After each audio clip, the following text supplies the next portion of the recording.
इतना गहरा दुख झेलने के बावजूद भी हिमांशी नरवाल ने अपनी इंसानियत नहीं खोई। इस तस्वीर को अपनी स्क्रीन पर गौर से देखिए। ये महिला बन गई एक तरह से प्रतीक, एक सिंबल आतंकवाद की बर्बरता की। और जवाब जो उससे मांगा जा रहा था, जो उम्मीद की जा सकती थी आजकल के भारत में, क्योंकि हिमांशी नरवाल जिसको उसकी इंसानियत के लिए नवाजा जाना चाहिए था, जिसको इंसानियत की प्रतिमूर्ति के तौर पर त्याग की, परिपक्वता की और भारत नाम का विचार जिसके लिए खड़ा हुआ है, जिसके लिए वो सिंबल बननी चाहिए थी, आज उस महिला को जिस तरह से उसका कैरेक्टर असैसिनेशन हुआ, उसके पति का हत्या की गई और जो चरित्र की हत्या हो रही है, जो चरित्र का हनन हो रहा है, वो भाजपा समर्थित लोग कर रहे हैं, जिनको हम प्यार से कहते हैं आईटी सेल। जी हाँ, वही आईटी सेल, वो खून के प्यासे लोग जिन्होंने कभी जिंदगी में अपने किसी को बिना मतलब शायद पानी भी नहीं पिलाया होगा। वो पानी भी पिलाते हैं तो पूछ लेते हैं हिंदू हो या मुसलमान हो। पानी भी पिलाते हैं तो पूछ लेते हैं तुम्हारी जाति क्या है, निचली जाति के हो या उच्च जाति के हो। वो लोग जो मुहिम चलाए हुए हैं पिछले 10 साल से, और खासकर पिछले कुछ सालों में, जिसमें इलेक्ट्रिशियन घर आता है तो उसका मजहब पूछते हैं, उबर के ड्राइवर से उसका मजहब पूछते हैं, बढ़ई घर में काम कर रहा होता है तो मजहब पूछते हैं, रेलवे स्टेशन पे अगर कोई व्यक्ति 5 मिनट की नमाज पढ़ लेता है तो उसका वीडियोग्राफी करते हैं और उसको हिंसा उसके साथ इस्तेमाल करने की कोशिश करते हैं और ऐसे लोगों को कहते हैं कि वो लैंड जिहाद कर रहे हैं। वो लोग जिन्होंने एक समुदाय के खिलाफ नफरत फैलाने की पूरे तौर पर कोशिश की है, अब वो हिमांशी को अपनी नफरत के लिए इस्तेमाल कर रहे हैं। वो हिमांशी से क्यों नफरत करते हैं, इससे पहले कि मैं आपको बताऊं, और मुझे बहुत शर्म आ रही है एक महिला होने के नाते, एक देश प्रेमी पत्रकार होने के नाते, कि किस तरह से हिमांशी का चरित्र हनन, कैरेक्टर असैसिनेशन करने की कोशिश हो रही है, कि ये क्यों नफरत कर रहे हैं। हिमांशी से नफरत करने की वजह क्या है? हिमांशी से नफरत करने की सिर्फ एक वजह है कि हिमांशी मुसलमानों से नफरत क्यों नहीं करती। I do not want any hatred towards anybody. This is what is happening. People going against Muslims or Kashmiris, we don't want this. We want peace and only peace. जो आखिरी संस्कार हैं, अंतिम संस्कार वो हो रहा है, उसके बाद लोग वहाँ पर मिलने आ रहे हैं, तो ये बताया जा रहा है कि हिमांशी मुस्कुरा रही हैं, यानी उनको अपने पति की मौत का कोई गम नहीं है, ये भी बताने की कोशिश हो रही है। नमस्कार, द वायर में आपका स्वागत है। मैं हूँ आरफा खानम शेरवानी। इस तस्वीर को अपनी स्क्रीन पर गौर से देखिए। आपने पिछले 2 हफ्तों में कई बार इस तस्वीर को देखा होगा, बार इस तस्वीर को देखा होगा, लेकिन मैं चाहती हूँ कि इस तस्वीर को आप नई आंखों से देखें। इस तस्वीर में आपको एक महिला नजर आ रही है, एक कम उम्र की महिला, 6 दिन की शादीशुदा, हाथ में चूड़ा पहने हुए। हिंदू धर्म के ज़्यादातर जो मानने वाले लोग हैं, उसमें जो नई शादीशुदा महिलाएं हैं, जो औरतें हैं, वो पहनती हैं ये चूड़ा। ज़्यादातर कल्चर्स में पहना जाता है इसको, कुछ मुसलमान भी पहनते हैं। लेकिन यहाँ पर ये जो लड़की है, ये 6 दिन की जो नई दुल्हन थी, इस दुल्हन का पति हम देख रहे हैं बिल्कुल उसके बाजू में, वो उसका शरीर, बेजान शरीर पड़ा हुआ है। ये महिला बन गई एक तरह से प्रतीक, एक सिंबल आतंकवाद की बर्बरता की।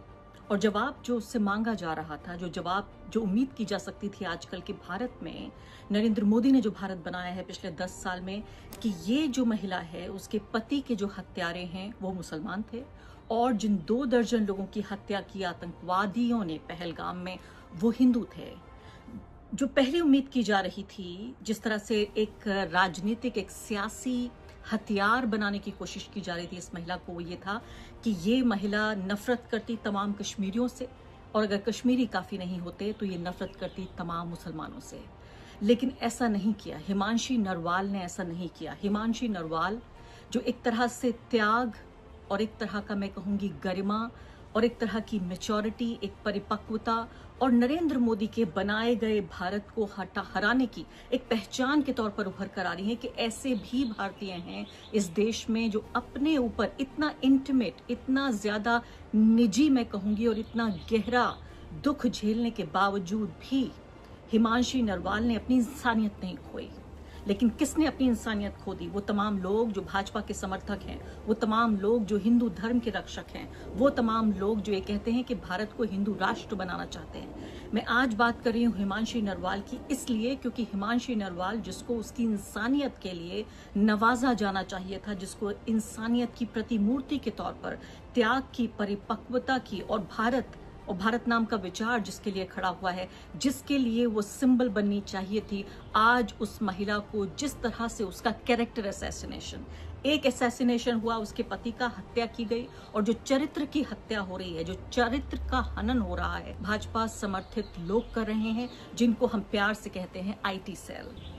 हिमांशी ने ये क्यों कहा कि वो नहीं चाहती, उसका दुख बहुत गहरा है, लेकिन उसके बावजूद वो ये नहीं चाहती कि कश्मीरियों और मुसलमानों के पीछे पड़ा जाए।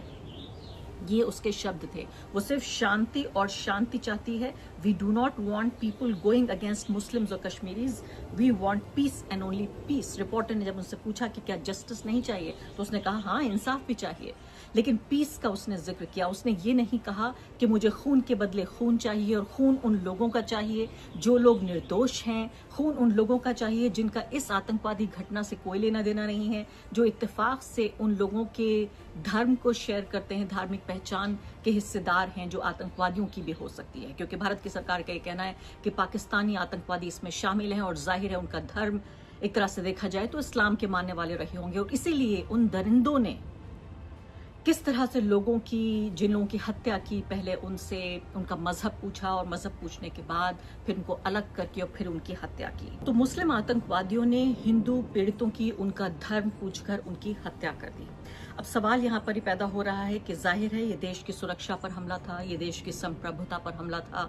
भारत की सरकार का पूरा कर्तव्य ये है कि वो नागरिकों को सुरक्षित महसूस कराए। लेकिन इससे पहले, इस हमले के बाद जो पहले सवाल पूछे जाने थे, इससे पहले कि इस हमले के बदले के तौर पर मांग की जाए कि आखिर ये हमला हुआ क्यों इस हमले को रोकने की जिम्मेदारी भारत की सरकार पे नहीं है, मोदी सरकार पे नहीं है। वो सवाल जो मोदी सरकार से पूछे जाने थे, जो सवाल देश के प्रधानमंत्री से पूछे जाने थे, वो सवाल जो देश के रक्षा मंत्री से पूछे जाने थे, वो सवाल पूछे जा रहे हैं नेहा राठौड़ से, वो सवाल पूछे जा रहे हैं डॉक्टर मेड्यूसा से, वो सवाल पूछे जा रहे हैं 4 PM न्यूज चैनल बंद करके, वो सवाल पूछे जा रहे हैं जो अपनी हिमांशी नरवाल से, उनसे सवाल, यानी कि तमाम तरह से लोगों का ध्यान भटकाकर इधर लगाने की कोशिश की जा रही है, ताकि हिमांशी जैसे लोग, डॉक्टर मेड्यूसा जैसे लोग, नेहा सिंह राठौड़ जैसे लोग, 4 PM न्यूज चैनल पत्रकार, इस तरह के लोग,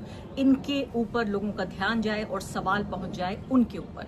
और ये इसलिए कोशिश हो रही है कि तमाम तरीके से इन लोगों को जिम्मेदार बनाया जाए, ताकि देश के प्रधानमंत्री, देश के रक्षा मंत्री और देश के गृह मंत्री, इनके ऊपर कोई सवाल ना आए। अब जिस तरह के सवाल फिलहाल हिमांशी से पूछे जा रहे हैं, आप ये देखिए, उनके ऊपर आरोप ये लग रहा है कि उनके बहुत सारे मुस्लिम दोस्त हैं और उनके सोशल मीडिया हैंडल्स को खंगाला जा रहा है। अब नहीं, क्या कहा था हिमांशी ने 2020 में, क्या कहा था उन्होंने 2018 में, क्या कहा था उन्होंने 2015 में, और किस तरह से, यानी इतनी मुझे शर्म आ रही है और अफसोस हो रहा है ये बताते हुए कि उनका चरित्र हनन करने की जो कोशिश है उसमें उनके कश्मीरी लोगों के साथ, कश्मीरी जो पुरुष हैं उनके साथ संबंध स्थापित करने की कोशिश हो रही है। कि ये जो सिंपैथाइज कर रही हैं, उनके साथ हमदर्दी जाहिर कर रही हैं, वो इसलिए क्योंकि ये जाया करती थी कश्मीरियों के पास और कश्मीरियों के साथ इनके तमाम तरह के, मैं उन शब्दों का इस्तेमाल नहीं करना चाहती, कि उनके साथ संबंध रहे होंगे, इसलिए वो ऐसा करने की कोशिश हो रही हैं। इसके अलावा उनको बताया जा रहा है कि कैसे वो इस्लामिस्ट अपॉलोजिस्ट हैं, यानी कि मुसलमानों के बिहाफ पर माफी मांग रही हैं, या उनके कुकर्मों को या उनके गुनाहों को छिपाने की कोशिश की जा रही है। किस तरह से वो पाकिस्तान को पसंद करती हैं, पाकिस्तान हितैषी हैं, वो ये बताने की भी कोशिश हो रही है। इस हद तक पहुंच गए हैं ये लोग, ये मैं कहूँगी खून के प्यासे लोग, कि ये तक कह रहे हैं कि इसकी जांच होनी चाहिए कि क्यों ये इस लड़की की शादी इनसे हो गई, जो लेफ्टिनेंट विनय नरवाल थे, इनसे शादी कैसे हो गई? क्या ये भी कोई साजिश का हिस्सा तो नहीं है? क्या ये आतंकवादियों से मिली हुई नहीं है? और ये कोई ऐसी चीज नहीं है कि घर के ड्राइंग रूम में बैठ के डिस्कशन हो रहा है, ये बाकायदा डिस्कशन हो रहा है सोशल मीडिया पर, जिस तरह से चरित्र हनन करने की पूरी तरीके से कोशिश हो रही है। तो ये भी माना जा रहा है कि जस्ट सिर्फ इसलिए क्योंकि उन्होंने नफरत करने के बजाय उन्होंने कहा कि उन्हें शांति चाहिए, हिमांशी का चरित्र हनन करने की कोशिश के तौर पे। अब ये देखिए कई दिन इस बात को गुजर गए और लगातार इस बात को लेकर ये वीडियो भी आप देखिए जिसमें जो आखिरी संस्कार हैं, अंतिम संस्कार वो हो रहा है, उसके बाद लोग वहां पर मिलने आ रहे हैं। तो ये बताया जा रहा है कि हिमांशी मुस्कुरा रही हैं, यानी उनको अपने पति की मौत का कोई गम नहीं है, ये भी बताने की कोशिश हो रही है। अब इसके बाद जो विमेंस कमीशन है वो आया है और उसने किसी तरह से ऐसा लगता है बड़े अनमने मन से, बड़े अनमने तरीके से ये एक स्टेटमेंट जारी किया है जिसमें कहा है कि जम्मू कश्मीर के पहलगाम में आतंकी हमले में देश के अनेक नागरिकों की हत्या कर दी गई। इस हमले में अन्य लोगों के साथ विनय नरवाल का भी जिक्र किया गया है। पूरा देश आहत व क्रोधित है। लेफ्टिनेंट विनय नरवाल की मृत्यु के बाद उनकी पत्नी सुश्री हिमांशी नरवाल जी को उनके एक बयान के संदर्भ में सोशल मीडिया पर जिस प्रकार निशाना बनाया जा रहा है वो अत्यंत निंदनीय है, दुर्भाग्यपूर्ण है। किसी महिला की वैचारिक अभिव्यक्ति या निजी जीवन को आधार बनाकर उसे ट्रोल करना किसी भी रूप में स्वीकार्य नहीं है।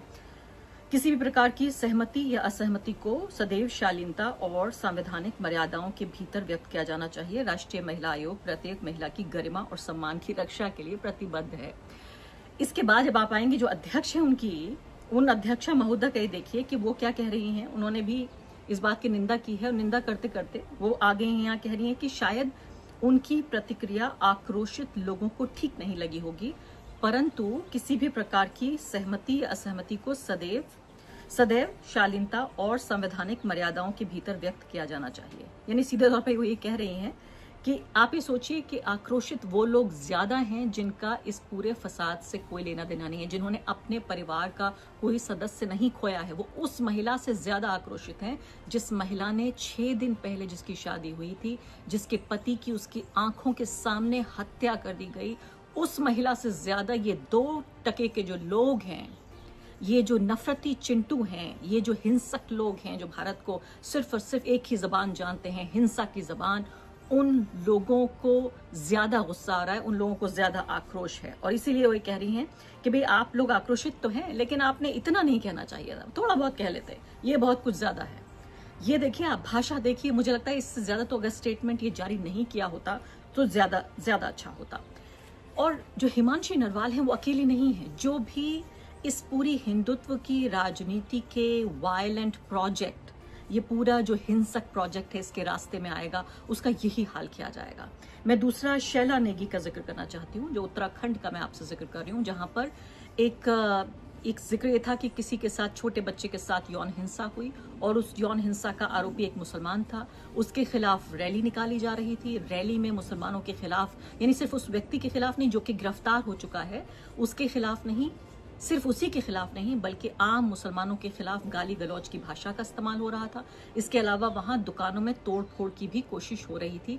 इस बात का विरोध किया शैला नेगी ने, तो शैला नेगी को भी बलात्कार की धमकियां मिलने लगी। मैं आपको सिर्फ एक बताना चाहती हूँ बात, ये कि ये जो पूरा वायलेंट प्रोजेक्ट है, ये लोग जो कहते हैं कि एक धर्म के नाम पर ये देश को बनाना चाहते हैं, ये किसी के सगे नहीं है। ये सिर्फ अपने सगे हैं, सिर्फ अपने विचार के लिए और अपने इस हिंसक प्रोजेक्ट के लिए, इस वायलेंट प्रोजेक्ट के लिए ये किसी को भी निशाना बना सकते हैं, किसी को भी शिकार बना सकते हैं, चाहे वो हिमांशी नरवाल हो या फिर वो शैला नेगी हो। तो इस पूरे मामले में आप ये देखिए कि जिस तरह से जब ये मारपीट शुरू हुई तो उन्होंने इस बात का विरोध किया, जो भी इनके इस प्रोजेक्ट के रास्ते में आएगा उसको शिकार और निशाना पूरे तरीके से बनाया जाएगा। और इसी अनैतिकता और इसी अमानवीयता से गुजरते हुए सोशल मीडिया पर एक ऐसी पोस्ट पे मैं पहुंच गई, इंस्टाग्राम पे खासकर, जिसने ऐसा लगा कि बहुत सारे जख्मों पर एक साथ मरहम लगा दिया। ये पोस्ट थी ब्रिगेडियर दीप भगत के बेटे ने इसे पोस्ट किया था। दीप भगत उनका बेटा बता रहा है कि भारतीय सेना के वो अफसर रहे हैं, उनको वीरता सम्मान मिला है पाकिस्तानी आतंकवादी को मारने के लिए। उन्होंने जब उनसे पूछा उनके बेटे ने इस इंस्टाग्राम वीडियो में कि आखिर इन आतंकवादियों का मकसद क्या था, क्या ये हिंदुओं के खिलाफ ये हमला हुआ था, आखिर आतंकवादी चाहते क्या हैं, मैं चाहती हूँ आप ये सुने जरूर। For those who don't know, I'm a proud son of someone who served in the Indian Army as a Special Forces officer for 30 years. Someone who's won a gallantry award for killing Pakistani terrorists at a very young age. Brigadier Deep Bhagat, my father. When you fought the terrorists, what gave you the courage to get through that? मेरी अपने देश से मोहब्बत, my faith in Hanuman ji. What do you think about the Pahalgam attack? Do you think it was against Hindus? No, it was against Indians. Why did they target Hindus? It's a tactics to divide us on communal lines. What do you mean? सब कुछ ना एक play के अनुसार चल रहा है। उनसे धर्म के बारे में पूछना, उनका कलमा पढ़वाना, कुछ लोगों को जिंदा छोड़ देना ताकि वो इन सब चीज के बारे में सबको बताएं। They are playing a psychological game to create fights in our country on religious grounds, and that's the real aim. Do you think locals were involved? Very few. Local आवाम को तो ये सूट ही नहीं करता है। टूरिस्ट सीजन की अभी शुरुआत ही हुई है। The message you like to give to every Indian watching? Indian हमें अपने आप से ये क्वेश्चन पूछना है कि क्या हमने कम्युनल वायलेंस करके अपना गुस्सा निकालना है या ये लड़ाई जीतनी है। और आखिर में इस पूरे पागलपन को समेटते हुए राजेश जोशी की ये कविता, जो ऐसा लगता है कि हमारे दौर की एक तरह का गीत, हमारे दौर की एक तरह से एंथम बन गई है। राजेश जोशी कहते हैं, जो इस पागलपन में शामिल नहीं होंगे मारे जाएंगे, कटघरे में खड़े कर दिए जाएंगे, जो विरोध में बोलेंगे, जो सच सच बोलेंगे मारे जाएंगे। बर्दाश्त नहीं किया जाएगा कि किसी की कमीज हो उनकी कमीज से ज्यादा सफेद, कमीज पर जिनके दाग नहीं होंगे मारे जाएंगे। धकेल दिए जाएंगे कला की दुनिया से बाहर, जो चारण नहीं, जो गुण नहीं गाएंगे मारे जाएंगे। धर्म की ध्वजा उठाए जो नहीं जाएंगे जुलूस में, गोलियां भून डालेंगी उन्हें, काफिर करार दिए जाएंगे। सबसे बड़ा अपराध है इस समय, सबसे बड़ा अपराध है इस समय निहत्थे और निरपराध होना, जो अपराधी नहीं होंगे मारे जाएंगे। द वायर के और वीडियोस देखने के लिए सब्सक्राइब करें और बेल आइकन पर क्लिक करें। स्वतंत्र पत्रकारिता की आर्थिक मदद करने के लिए डिस्क्रिप्शन में दिए गए लिंक पर जाएं और अपनी राशि चुनें।